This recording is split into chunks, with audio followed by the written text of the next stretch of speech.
Hello, আসসালামু আলাইকুম। আশা করি অনেক ভালো আছেন।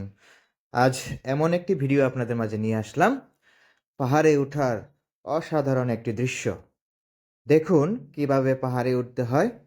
পাহাড়ে ওঠার জন্য আমরা কিন্তু প্রত্যেকেই একটি করে লাঠি নিয়েছি, যেন উঁচু নিচু জায়গায় ওই লাঠি দিয়ে ভর দেওয়া যায়, যেন আমরা না পড়ে যাই।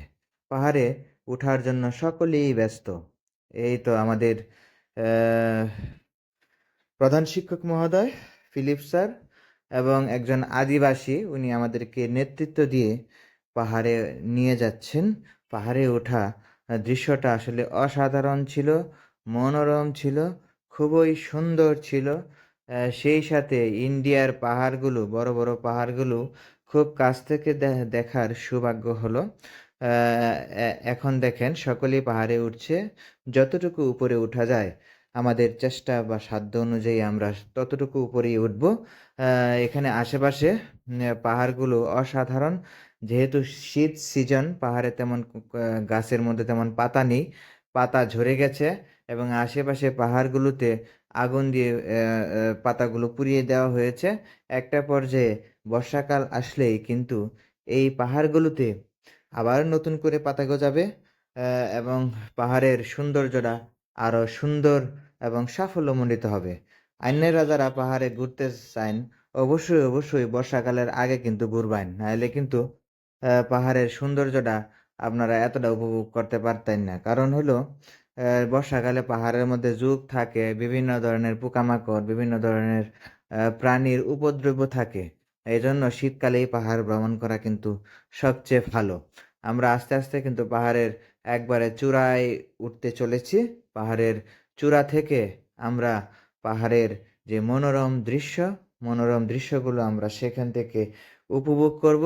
আপনারা সকলেই আমাদের এই পাহাড়ে ওঠার দৃশ্যগুলো দেখতে থাকুন, সাথেই থাকুন। দেখুন এই মুহূর্তে আমাদের যে আদিবাসী যিনি আমাদেরকে দিক নির্দেশনা দিয়ে পাহাড়ে নিয়ে যাচ্ছেন, উনি আসলে একজন সেনাবাহিনীর অবসরপ্রাপ্ত কর্মকর্তা ছিলেন। তিনি এখন অবসর বয়সে বাড়িতেই থাকেন। উনি আমাদেরকে নিয়ে যাচ্ছেন। আসলে উনার এত বছর বয়সেও যে উনি পাহাড়ে এত চমৎকারভাবে উঠতে পারেন, এটা কখনোই কল্পনা করা যায় না আসলে। সকলেই ওনার জন্য দোয়া করবেন। উনি কিন্তু আমাদেরকে দিক নির্দেশনা দিয়ে পাহাড়ের চূড়ায় নিয়ে যাচ্ছেন। আমরা কিন্তু আস্তে আস্তে পাহাড়ের চূড়ার দিকে যাচ্ছি। পাহাড়ের উঠার দৃশ্যটা, পাহাড়ে উঠার অভিজ্ঞতাটা কিন্তু অসাধারণ লাগছে। এখানে কিন্তু যে কেউ উঠতে পারবে না। যারা হার্টের রোগী তারা কিন্তু পাহাড়ে একটু উঠলেই কিন্তু হাঁপিয়ে পড়বেন। আমরা খুব কষ্ট করে ওনার সাথে সাথে কিন্তু আমরা পাহাড়ের চারিদিকটা ঘুরে দেখতেছি। আসলে মনোরম একটা দৃশ্য। পাশে ইন্ডিয়ার বড় বড় পাহাড় এবং অনেক সুন্দর পাহাড় উপভোগ করার মতো, খুবই ভালো লাগছে। আপনারা যারা ভ্রমণ পিপাসু, অবশ্যই অবশ্যই বেশি বেশি করে পাহাড় ভ্রমণ করবেন, পাহাড়ের সৌন্দর্য উপভোগ করবেন। তাহলে আপনাদের অনেক ভালো লাগবে। অনেক কিছু এখান থেকে শিখতে পারবেন, অনেক কিছু জানতে পারবেন। আপনারা অবশ্যই অবশ্যই অবশ্যই অবশ্যই শীত মৌসুমে পাহাড়ে ভ্রমণ করবেন। সকলের জন্যই শুভকামনা। যারা আমার এই ভিডিওটি দেখছেন, সকলেই আমার এই ভিডিওটির সাথে থাকবেন।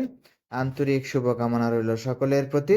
সকলেই ধৈর্য সহকারে ভিডিওটি দেখবেন এবং শেয়ার করে দিবেন। ধন্যবাদ সবাইকে।